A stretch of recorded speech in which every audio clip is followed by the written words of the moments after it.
Hello everyone, it's Dribble. Welcome back to the Morrow's Golden Country.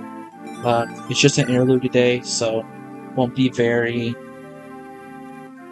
it won't be a very long video, probably less than 15 minutes, but hey, still good story's nice. So Chapter BX, Yggdrasil Camp. After navigating the rivers of Yggdrasil, Zeke's party pauses to take a rest. Though the hot sun beams down upon Yggdrasil's arid landscape, wooded groves between the mountains serve as beautiful camping sites. We've been making good progress, Prince. I believe we can afford to make camp here for the rest of the day. I agree. Some rest would do us good. Plus, this would be a good chance to get to know those Jigstrongs better.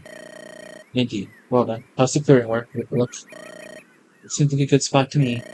I'll find us some grub. Want to help, Zach? Sure. Glad to see. Glad to see we'll be well fed at least. I'll see about getting a fire going.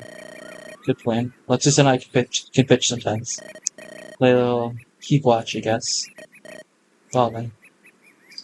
Later that day. That's that. It should be all set on firewood for the night. Guess to check up on the others. Hopefully they're not already tired of me. Talk to your allies. When you are done, interact with the campfire to continue. What? Just wanted to see how you can fare. You spent everything you and your father stand for, yet you're still here. There's something to do. There's an answer. Please bother someone else. Alright, again, thanks. You've done well. Don't try and flatter me. It doesn't work. Thanks for the help back there, Zacharias. Think nothing of it. Alright. I would have thought a missing prince be more regular. Huh? Be what, Prince?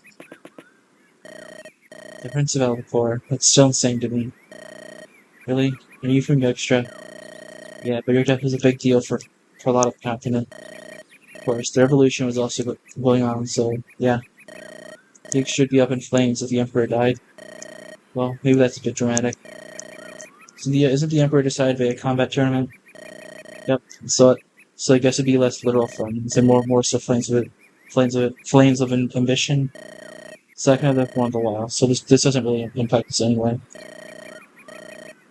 Whoever's on the throne doesn't change the critters in the woods. It's a good way to look at it. Indeed. Still, think that the Emperor seeks to conquer Romoran. It's unexpected. Barely even heard of that. Hopefully it's all resolved by the time we reach Elvacor. So, tell me more about the trip down to Alanis. You mentioned having and losing a raft. Not very much to say, Prince. We rafted through the lowlands. This is remarkably dangerous, and so we wanted to minimize any time we spent there. And then, disaster struck. At least the journey wasn't too unbearable on foot. The world is quite large, but it's still smaller than you think. We've really been tracking how long we've been from Alanis. So I'll just take your word for that. In any case, I appreciate you braving the world for my sake. Think nothing of it. I've served your father my whole life. I'll serve you as long as I can.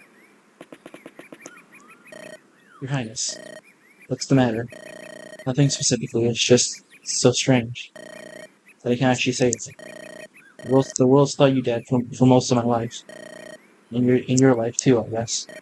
And others among them. Do you remember anything of him? I was quite young when I saw him, but I feel remember that he was a gentleman. Nothing concrete besides that. Soon enough, you'll finally get to meet him for real. I'm proud to serve you and him both. And fire, yes. Fire's quite nice. That it is. Oh, it feels weird to think that I'm almost home. Imagine it's unusual, but it's a good thing. For the future of Elvacor, he deserves to return home. Yeah. Well, we'll continue our journey tomorrow. And that's that. In fact, forget forget 15 minutes. This was less than. This is barely even stretching the 5-minute mark. So anyway, make sure to like and subscribe if you want to see the next episode. Have a nice day. Bye.